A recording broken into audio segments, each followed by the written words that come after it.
पहले तो इन्होंने देश का बंटवारा किया, उसके बाद उनको यही हिस्सा दे दिया, जबकि यहाँ करीब 500 लोग इकट्ठे हैं। किसी से पूछ लीजिए क्या बंटवारे के बाद अपने भाई को हिस्सा देंगे?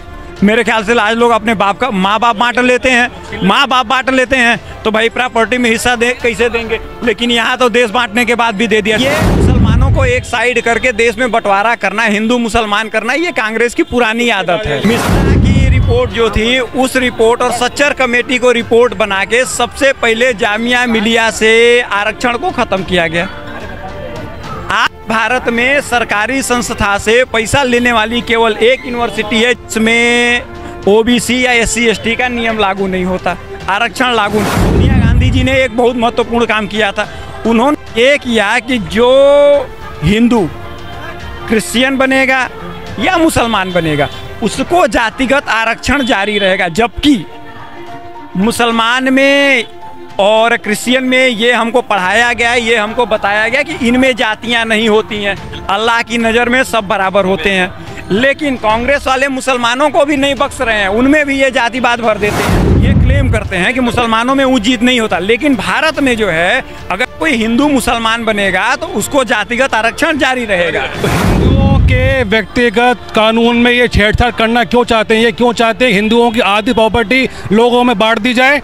क्या आज की तारीख में प्रॉपर्टी इतनी महंगी, आदमी अपना खून पसीना करके प्रॉपर्टी कमाता है और कांग्रेस का सैम पित्रोदा ये बोलता है कि अपनी प्रॉपर्टी आधी कर हम इस देश की माइनॉरिटी को दे देंगे? ये किस तरह की बदतमीजी है? अमित जी, एक सवाल आपसे है।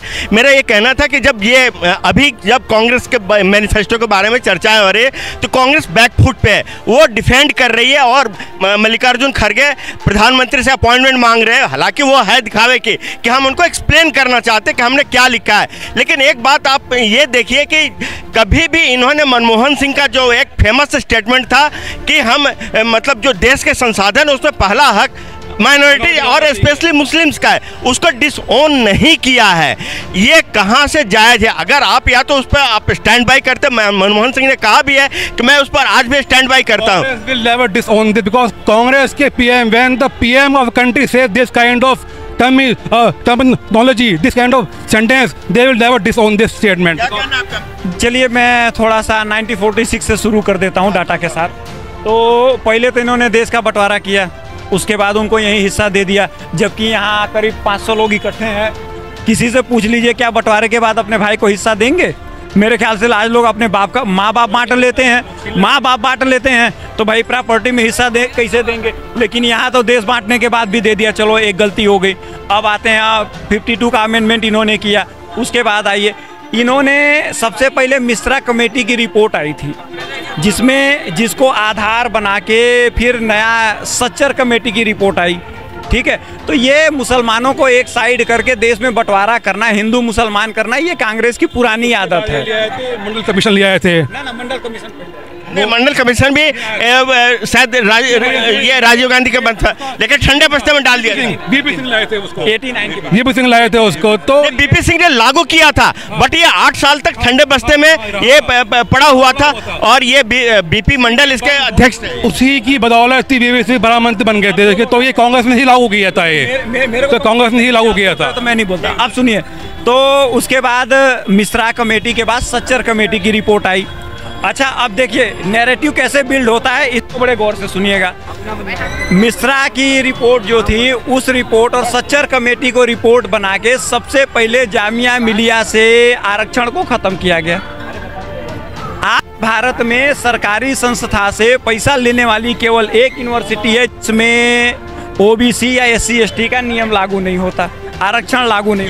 MU में भी तो लागू नहीं होता। वही उसका जो बेस था, उसका बेस जो था वो था सच्चर कमेटी की रिपोर्ट। तो कांग्रेस बहुत ही प्लान वे के तरीके से नैरेटिव बिल्ड करती है, उसको इम्प्लीमेंट करती है, उसी को आधार बना के। अब सोनिया गांधी जी ने एक बहुत महत्वपूर्ण काम किया था। उन्होंने ये किया कि जो हिंदू क्रिश्चियन बनेगा या मुसलमान बनेगा उसको जातिगत आरक्षण जारी रहेगा, जबकि मुसलमान में और क्रिश्चियन में ये हमको पढ़ाया गया है, ये हमको बताया गया कि इनमें जातियां नहीं होती हैं, अल्लाह की नज़र में सब बराबर होते हैं। लेकिन कांग्रेस वाले मुसलमानों को भी नहीं बख्श रहे हैं, उनमें भी ये जातिवाद भर देते हैं। तो कांग्रेस सत्ता के लिए ये जब कास्ट सेंसस की बात करती है तो फिर सिर्फ हिंदू में ही क्यों करती है, जबकि मुस्लिम्स में भी सारी जातियां हैं जो कि हिंदू में जातियां हैं।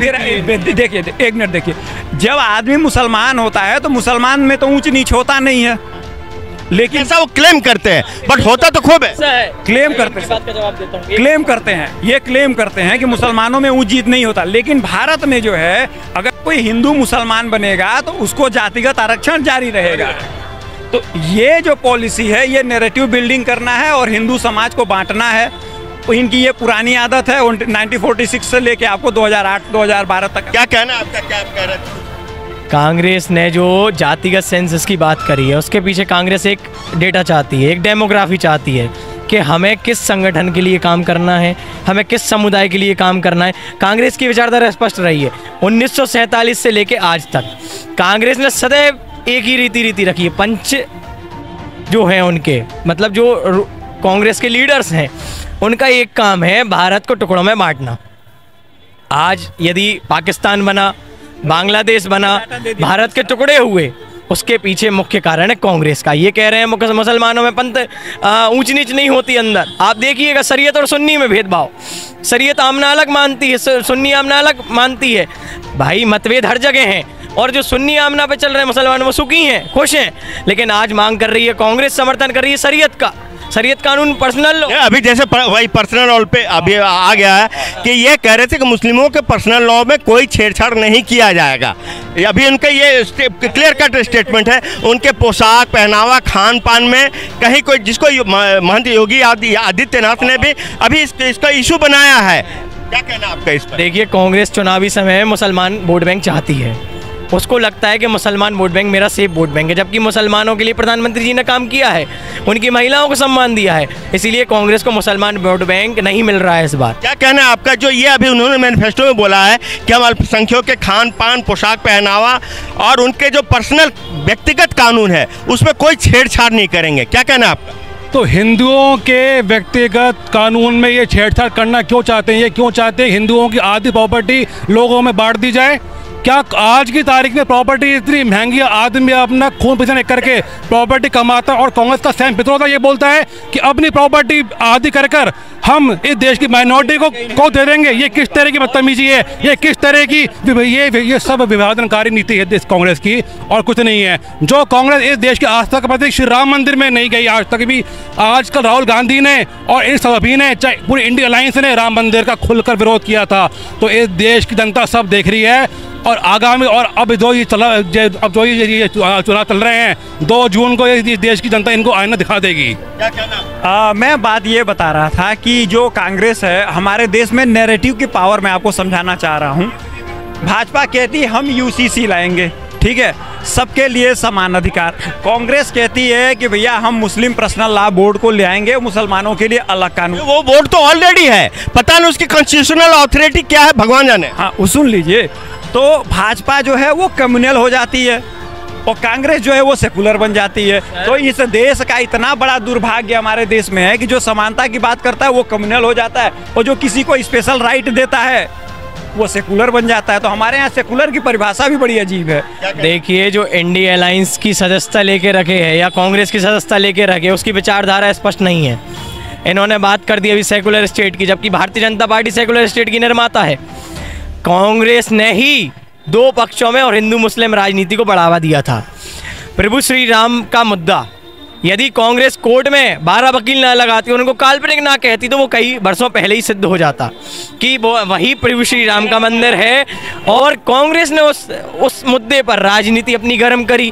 कांग्रेस को सदैव लगता है, मैं तो बार बार कहूँगा ये बात, कि मुस्लिम वोट बैंक उसका सेफ वोट बैंक है, जबकि अब मुस्लिम भी कांग्रेस के खिलाफ हैं, क्योंकि हर एक व्यक्ति कर्म चाहता है।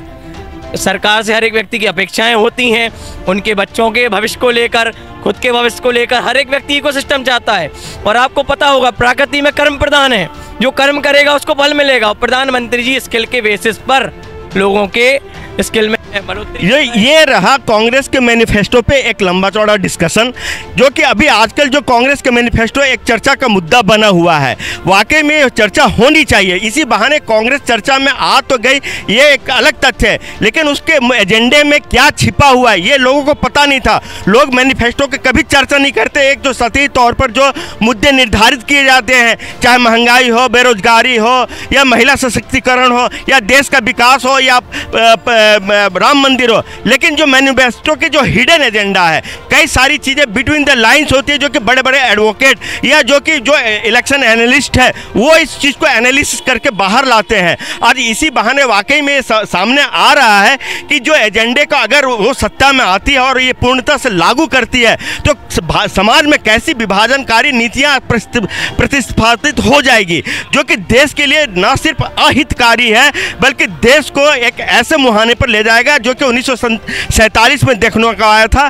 कि देश का बंटवारा हो गया था। आप देख रहे हैं देश प्रथम न्यूज और मैं आपका दोस्त ज्ञान प्रकाश।